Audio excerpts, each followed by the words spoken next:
кыргыз улуту ошо музыкалык аспабы менен кыргыз да, калпагы менен кыргыз.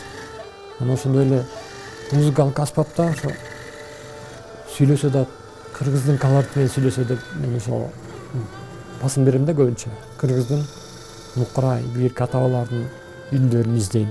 Ошол менен баягы өзүм иштеген ишиме канааттандырам да мындай.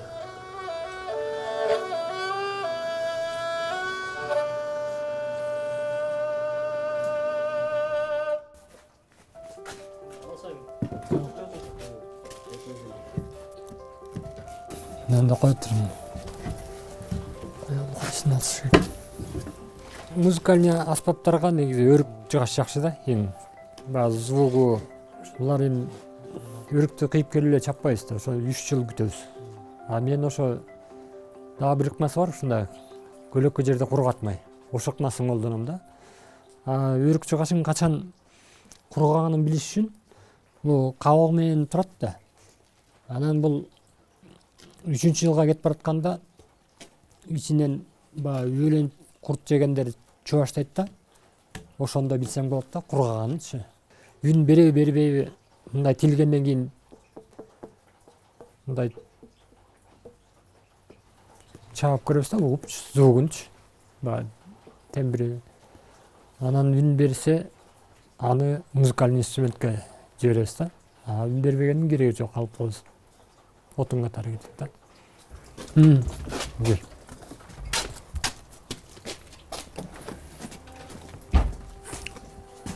Мындай кой.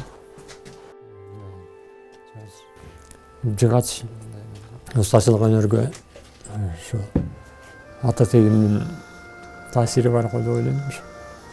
Анткени Берикбай чоң атабыз ойлогушелген экен сыйкырчы. Анан ошо жайчылыкты сыйкырды колдонгондо тукумуна зыян келген үчүн анан ошо өнөрдү баласына үйрөтпөй устачылык касиетти берип кетсе керек деп ойлойм. Анткени өзүмдүн атам көөртөгүлөн уста болгон да. Өзү мугалим. Анан мен өзүм ошо атамды эчтирип эле 5-6 класстан баштап эле ошо өнөргө кызыгып, өнөрдү үйрөнүп, ошо кичик чагымда эле комуз чаап, айкел жасап, анан сүрөт окуяйын тапшырып, сүрөт окуяйын, кыз дипломун бүтүп, Арабаев атында университетке мугалим болуп изо сабанан ошо айкелдерди үйрөтүп, анан ошо филармониянын алдында, подвалында ошо музыкалык аспап жасаган өнөркана бар экен, ошол жерге кирип иштеп.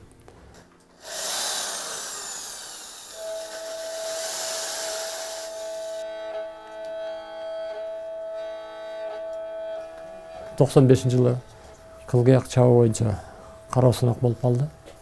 Газета, журналдарга жарыя кетиптир ушу.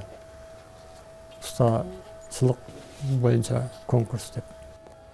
Анан ошо эне атамына барып көргөзсөм, ушу газета ушундай катышайынбы деп.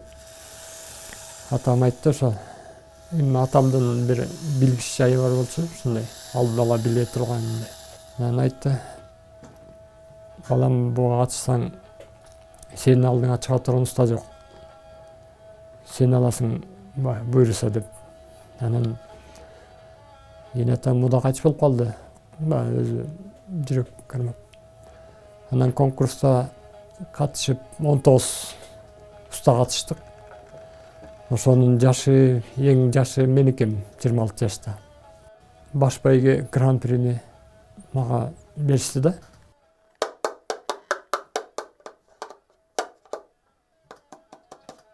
Мурун эми кылгыяк унутулуп калган аспап экен негизи. Анан азырга чейин ошо мен жасаган аспап менен ойношот баары эле. Бул кылгыяк менен эле чектелбей, башка аспаптарды жасайм. Анан комуз, тайтаяк, көкөр, аса таяк, скрипка, домбура, плектер домбура деп коет орустар. Бизде ойнолгон жетиген, көл аспап жасайм да баары.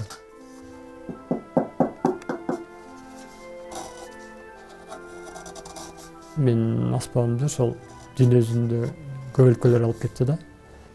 Американын бир штатында, Францияда, Австралияда, Японияда көп эле аспаптар бар. Япониянын эң кыйын скрипачы келип алып кетти.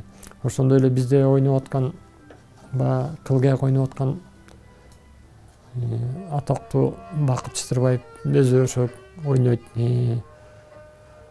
Андан Бакыт Чытырбаевдин окуучулары ошо Нурбек Серкебаев, Зарина Касымова, Айнура, Эмил,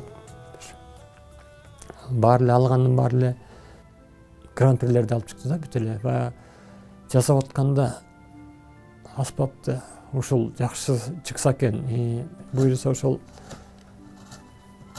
ойноп аткан музыкант жакшы ийгиликке жетсе деп тилейбиз да. Баягы жасап атканда ошондой тилек менен, жакшы тилек менен чабыш керек да негизи аспапты дагычы.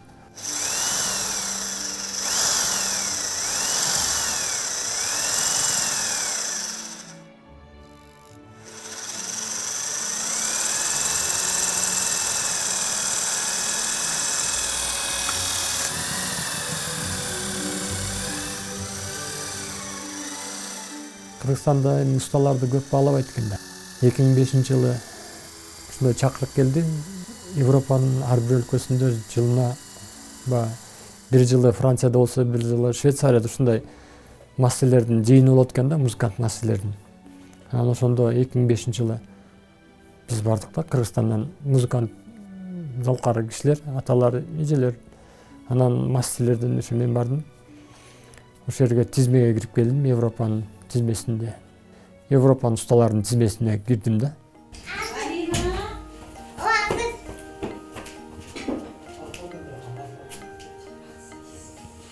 Экөөбүздүн чогуу жашап келе жатканыбызга быйыл 29-30 жыл болуп калыптыр, аралык. 3 балабыз, анан кызыбыз 4тө. Анан келиндерибиз, келин алганбыз 2 уулубузга, 2 келинибиз, 2 неребиз бар мынакей. Марат экөөбүз чогуу окуганбыз, сүрөт окуу жайында окуганбыз. Анан ал жерден Марат ошо сүрөт окуу жайын кызыл артыкчылык диплому менен аяктаган. Марат ошо комуз, анан баардык кыргыздын инструменттерин жасайт. Өзүңөр көрүп тартып кеткендей эле. Колу, мындайча айтканда, тубаса десек болот да.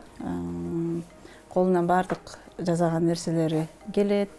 Анан ошо жыгачты сезип жасап, ошого жан киргизет да. Анан ар бир комузун алган адамдар аябай ыраазы болуп кетишет.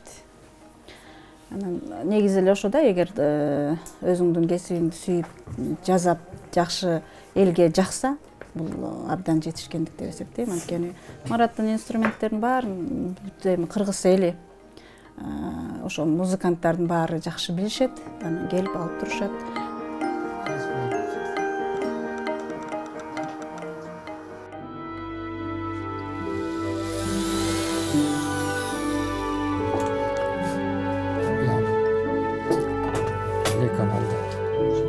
Турал.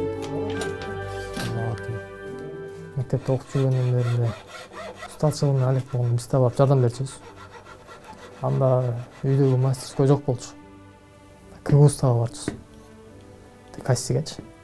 Байкем иnim деле келет иштейт. Бирок алар ол бошогондо келет да. Көбүнчө мен отурам. Жанында отуруп иштешип, жардам берип. Чоң атамдын устачылыгы атама өтүп, атаман бизге уланып бизге берилип атат. Атадан өнөрдү атадан балага өткөрүп берилип атат да. Буюрса биз дагы ошо өнөрдү бизден кийинки тукумдарга берүүгө аракет кылабыз.